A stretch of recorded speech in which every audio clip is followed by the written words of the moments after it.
tout le monde, c'est mon privilège ce matin de vous apporter la parole de Dieu dans les Proverbes, chapitre 1, versets 8 et 9. Je vous invite à tourner. Proverbes, chapitre 1, versets 8 et 9 sera notre texte pour aujourd'hui.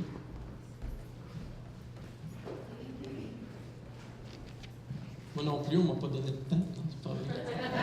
J'espère que vous avez déjeuné tard. Non, c'est pas vrai. J'ai des réflexions à vous apporter sur ce passage-là. Et comme vous en doutez, c'est un passage qui est relativement court. Il y aurait énormément à dire sur ce passage-là. Mais ce que je trouve d'abord intéressant, c'est la séquence des choses, le timing des choses où on a un baptême. Et on a ce passage-là sur lequel on va s'arrêter. Tous deux entourant une certaine thématique familiale. Le baptême dans le Nouveau Testament n'est pas sans contenu familial où le chrétien, celui qui s'engage à suivre Jésus-Christ, donc le disciple de Christ, est vu comme un enfant adopté de Dieu. Il y a plusieurs écrits du Nouveau Testament, un fils ou une fille adoptive de Dieu.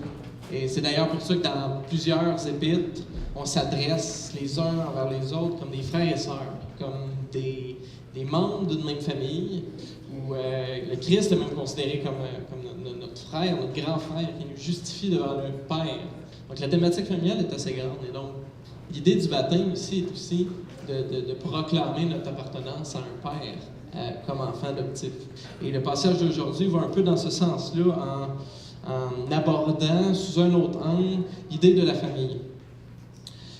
Il y a une grande chose que j'aimerais qu'on retienne de l'enseignement d'aujourd'hui, et c'est essentiellement la phrase qui est présentée ici. Les parents sont l'intermédiaire par excellence pour transmettre la sagesse. Donc, c'est l'élément essentiel que j'aimerais qu'on retienne, qu'on rapporte à la maison, qu'on se rappelle de cet enseignement-là. Les parents sont l'intermédiaire par excellence pour transmettre la sagesse. Je vais donc lire le passage et on va l'attaquer ensuite. Donc, Proverbes chapitre 1, versets 8 et 9. « Écoute, mon fils, l'instruction de ton père, et ne rejette pas l'enseignement de ta mère, car c'est un gracieux ruban pour ta tête, ce sont des colliers pour ton cou. » On a déjà l'idée du fils qui domine le passage. Donc, écoute, mon fils, l'instruction de ton père, ne rejette pas l'enseignement de ta mère. Et le fils est un peu, non pas le destinataire, mais tout le livre des Proverbes est un peu configuré autour de l'objectif qui est d'éduquer de jeunes hommes qui sont au seuil de la vraie vie, au seuil de la puberté, pour leur enseigner, leur transmettre des principes de vie fondamentaux pour une vie qui est vécue dans la crainte de Dieu. Mais au-delà de cette unique public cible, là, il y a des femmes dans la salle, des femmes expérimentées, des jeunes femmes. On n'est pas sans savoir que le livre des Proverbes, comme d'autres livres dans le Nouveau Testament, dans l'Ancien Testament, s'adresse à autre chose que juste le public cible, qui est des jeunes hommes au seuil de la vraie vie. Par exemple, l'Épître aux Romains s'adresse aux chrétiens du 1er siècle vivant à Rome. Désolé pour les autres, vous en passerez. L'Épître aux Éphésiens, aux gens qui sont disciples de Jésus dans la ville d'Éphèse, dans quelques autres villes aussi. Le Lévitique, désolé pour vous, c'est les Lévites, c'est les prêtres du temple dans l'Ancien Testament. Passez-vous-en aussi. Et si on épluche l'ensemble des livres comme ça, il nous reste à peu près rien. Jude, Philémon. Philémon, si c'était pas Philémon, tu t'en passes. Il y a certains principes qui nous permettent, ce grand principe-là, c'est l'idée de la canonisation. On a un livre de 66 livres inspirés de Dieu, qui est la Bible. Et l'ensemble de ces livres-là sont considérés comme inspirés de Dieu, donc pertinents pour la vie de celui qui veut suivre Dieu et marcher dans ses voies. Peu importe qui il est, homme, femme, américain, vivant au Moyen-Orient, jeune homme, jeune femme, homme expérimenté, femme expérimentée. Et donc, le livre des Proverbes va au-delà d'un public cible premier. Et je vous invite, si vous lisez les Proverbes, à aller au-delà de, par exemple, écoute mon fils, ça s'adresse à un jeune homme, ça ne s'applique pas à moi. Ça s'adresse à toute personne qui veut être réceptif à la sagesse de Dieu pour l'appliquer et la suivre en vue de crainte éternelle, d'avoir une vie qui est en conséquence. Il y a d'autres indices aussi qui nous montrent dans les proverbes que le livre en entier s'adresse à plus que juste des jeunes hommes. Proverbe 31, 10 à 31, le fameux passage sur la femme de valeur, la femme vertueuse. Explicitement, le jeune homme est appelé, est encouragé à chercher une telle femme. Mais implicitement, la jeune femme est encouragée à agir comme la femme de valeur, comme la femme de vertu. Donc, implicitement, c'est aussi un public cible du livre. Il y a aussi l'idée, comme je l'avais dit, en janvier, personne ne s'en rappelle, c'est pour ça que je l'aurais dit, le chapitre 1, verset 1, le livre des Proverbes en entier contient une certaine préface. Chapitre 1, verset 1 à 7. Et le premier verset, normalement, dans les écrits du Proche-Orient ancien, a l'effet de nommer un destinataire. Bon, donc, un roi de tel endroit qui transmet les apprentissages de son règne à son fils. Et l'ensemble des récits sont, et on en a même la preuve dans certains chapitres des Proverbes, Proverbe 30, le début, Proverbe 31, 1 à 8 aussi, le début, il y a certains destinataires cibles. Mais le livre des Proverbes commence en nommant son initiateur, qui est Salomon, mais sans aller plus loin, sans nommer de destinataire. Ça il fait un peu de démocratiser les proverbes. Il s'adresse à personne en particulier, mais à tout le monde en même temps. Donc, quiconque veut apprendre de la sagesse divine pour l'appliquer, marcher sur le chemin de la vie, peut le faire. C'est ouvert à tous, à celui qui s'y intéresse. Tout ça pour dire donc que l'idée d'édifice dépasse l'idée du public cible premier, s'applique à chacun d'entre nous et l'essentiel du message va donc s'appliquer à chacun d'entre nous également. Quiconque, et donc plus particulièrement le Fils ici, est appelé à écouter, ou un terme parallèle, à ne pas rejeter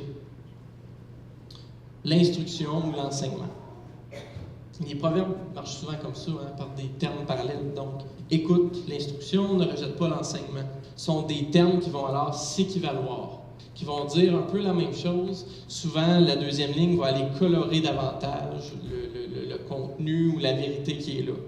Donc, écouter et ne pas rejeter. On parle ici d'écouter en vue d'appliquer, en vue d'obéir. C'est pas simplement, bon, j'écoute un film, je passe une belle soirée, c'est tout. C'est une écoute active dans le but d'appliquer ce qui va être dit. Et ne pas rejeter a l'idée de ne pas perdre de vue. Perds pas de vue. Autrement dit, conserve tes apprentissages. C'est pas juste les écouter en vue d'y obéir. Conserve tes apprentissages pour cumuler de la sagesse à travers les années. Le verset 5 du premier chapitre va un peu dans ce sens-là, que le sage écoute et il augmentera son savoir. Donc, il y a cette idée-là de cumuler de la sagesse, de l'expérience de vie. Ensuite, l'instruction et l'enseignement. On parle ici de corriger une faute morale ou un avertissement, en fait, qui est plus de nature éthique que de nature pratique. Quand on parle d'instruction, l'idée d'instruire dans les proverbes, c'est de transmettre un principe moral qui va servir à orienter la vie adéquatement, en conséquence de la crainte de Dieu, en conséquence donc de la façon que Dieu a créé le monde.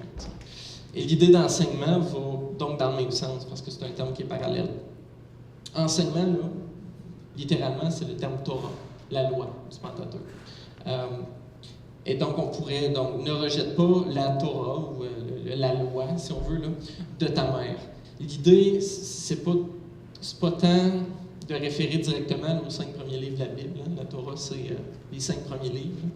Beaucoup de lois, beaucoup de prescriptions qui ont un certain contenu moral quand même.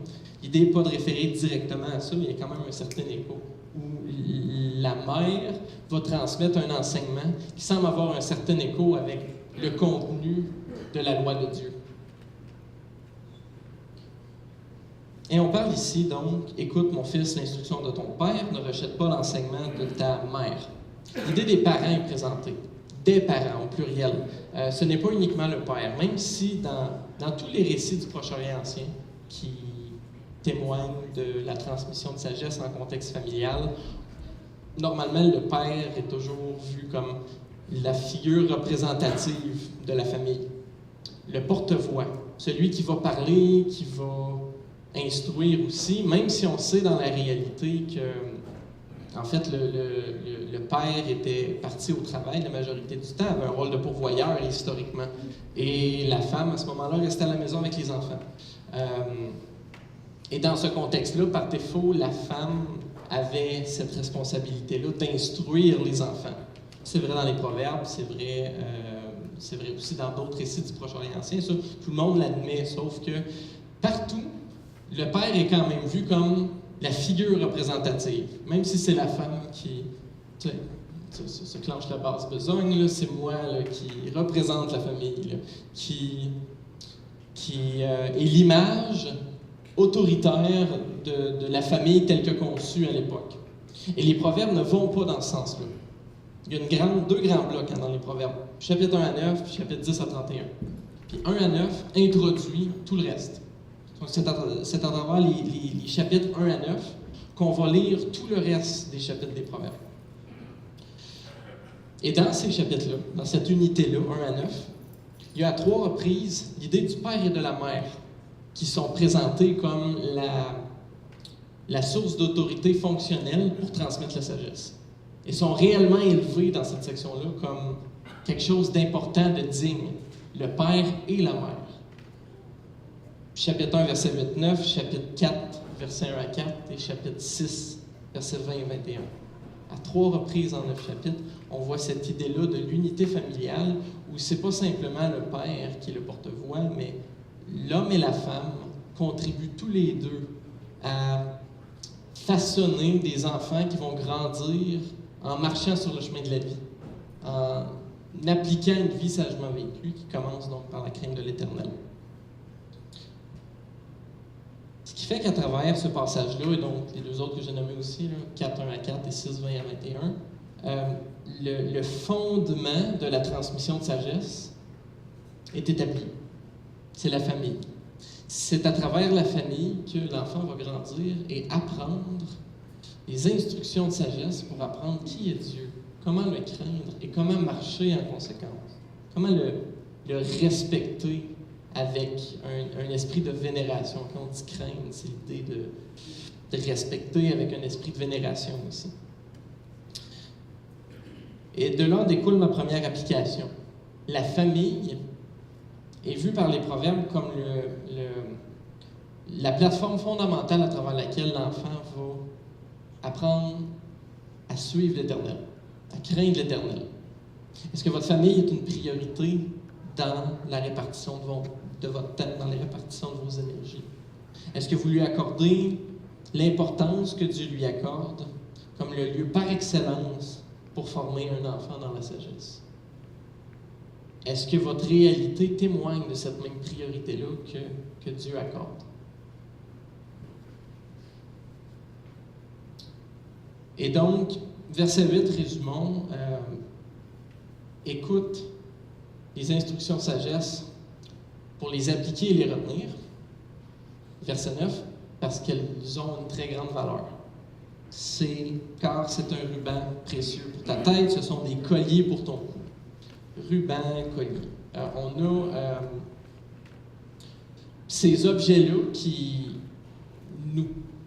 nous en disent, on n'est pas capable de savoir exactement clairement à quoi ça servait à l'époque.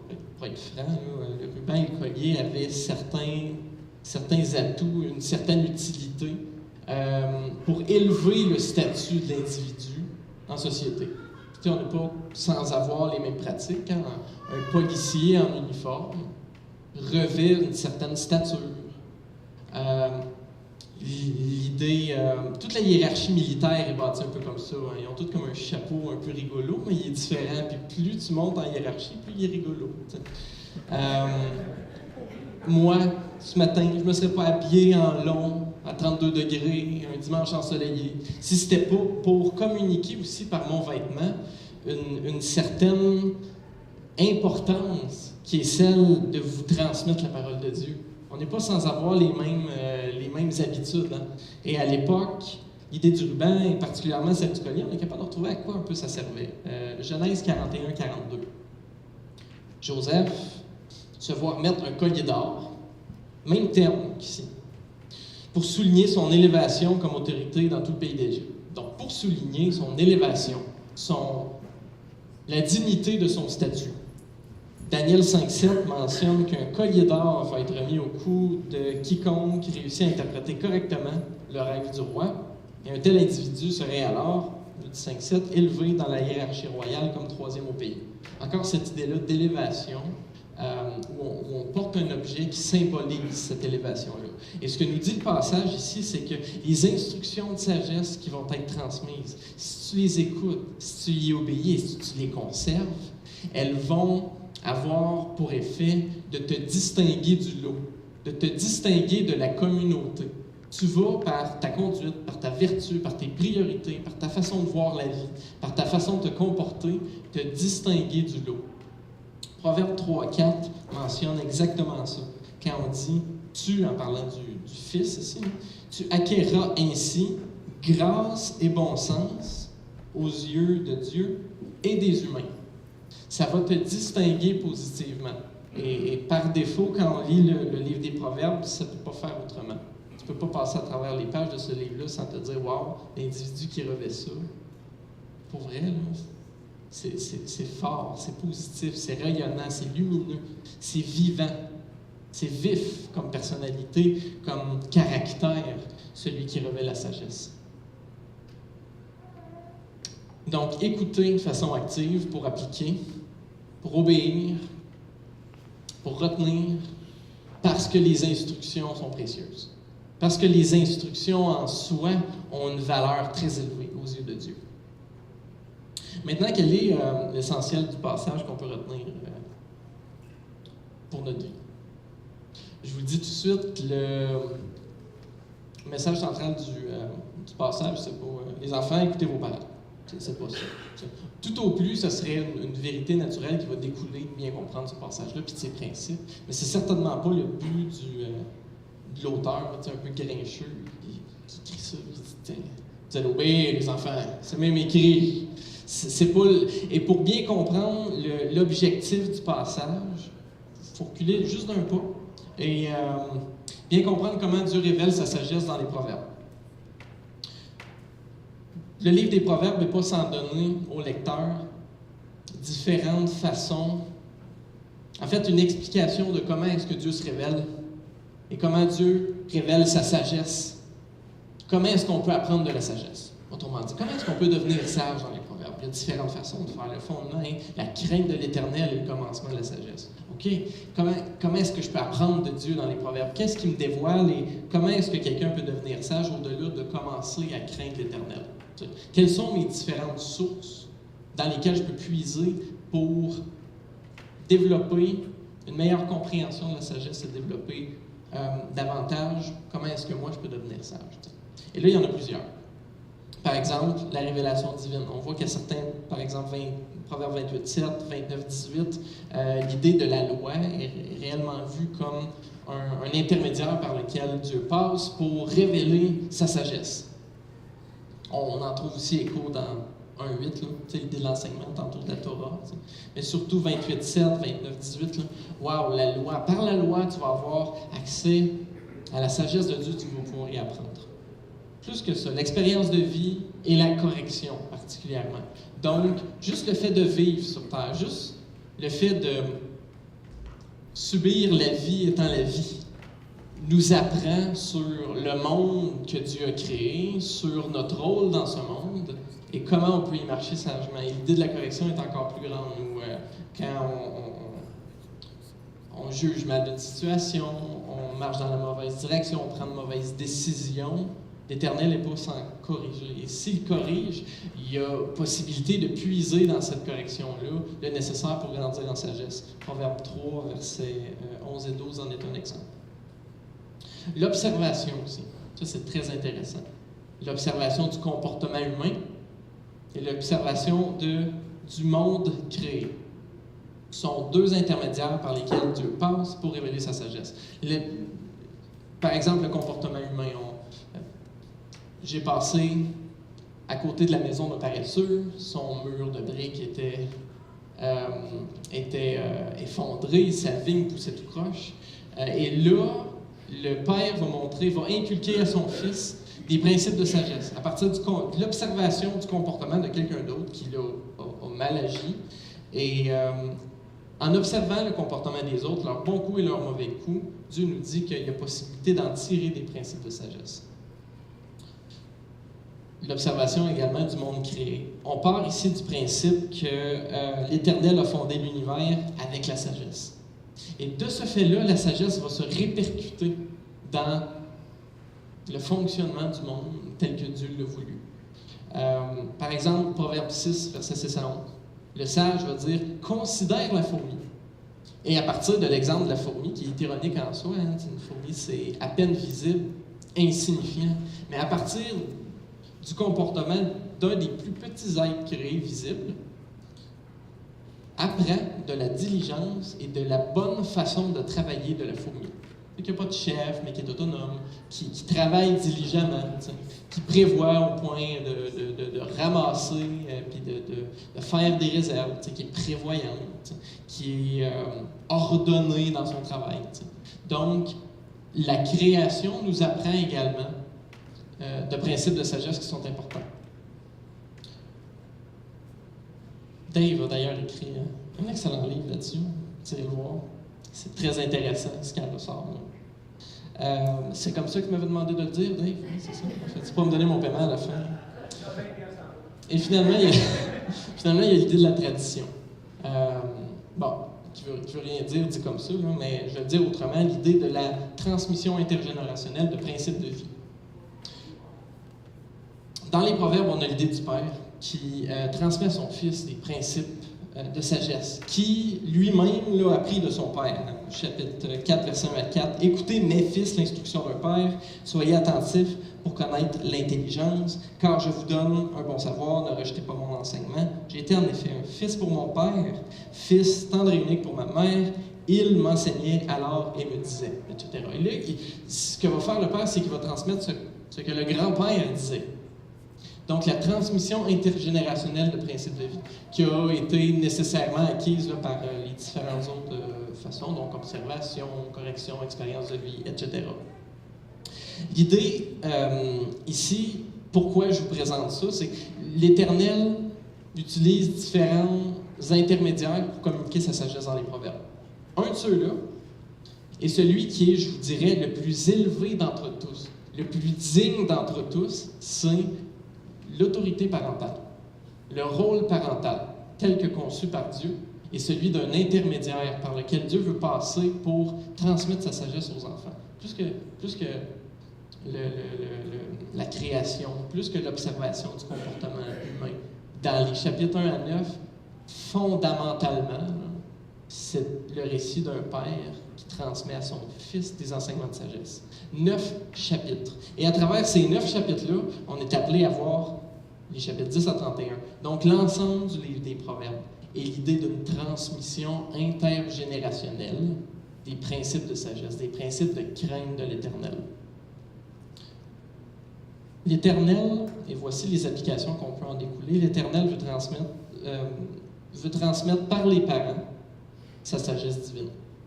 Il veut passer par vous. De là, on est capable de comprendre que les Proverbes voient le rôle parental comme très digne, très noble, très digne d'être exercé. L'Éternel accorde alors aux parents une grande importance de par le rôle privilégié qu'il leur accorde, celui d'intermédiaire pour former une prochaine génération dans la crainte de son nom. Vous vous sentez toujours comme ça? Moi, quand je change ma 5e couche, j'ai pas nécessairement ce sentiment-là de dignité et d'honneur. Quand je ramasse le réfri au sol qui a éclaboussé la moitié de la cuisine, je me sens pas revêtir ce rôle-là digne et honorable. Mais pourtant, dans l'ensemble de la responsabilité parentale, dans l'ensemble du rôle éducatif, du rôle de prendre soin, du rôle d'agir soi-même avec sagesse, en craignant l'Éternel. Mais Dieu nous dit que ce rôle-là, il l'a voulu avec une dignité particulière. Il l'élève à ses yeux avec une dignité particulière, avec un honneur particulier. Et les parents, je vais vous encourager dans ce sens-là. le rôle que vous avez est souvent ingrat, souvent difficile, souvent épuisant, mais aux yeux de Dieu, c'est un rôle qui est digne, qui est honorable. Et Dieu vous a placé dans une situation particulière où il veut vous utiliser pour transmettre à vos enfants la crainte de l'Éternel. Encouragez-vous en ce sens, particulièrement dans les moments qui sont difficiles. Les enfants maintenant. Donc, tout le monde l'école dimanche, donc revenez. Les enfants sont appelés à estimer leurs parents avec toute la dignité et l'honneur que l'Éternel lui-même leur accorde, comme des intermédiaires de choix pour transmettre la sagesse divine, parce que Dieu les a voulus comme ça. Et aussi, l'Éternel place les enfants dans un contexte qui leur permet de bénéficier de sa sagesse divine de manière privilégiée, ayant accès à la sagesse de façon toute particulière par une relation de proximité à travers leurs parents. L'Éternel, dans sa providence, place alors un enfant dans un contexte favorable pour grandir dans la crainte de son nom. Et tout ça nous démontre la structure familiale même, qui, on s'entend, un des fondements de la vie humaine sur Terre, c'est la structure familiale. Sans famille, il n'y a pas d'être humain. Quand il n'y a pas d'être humain, il n'y a pas grand-chose.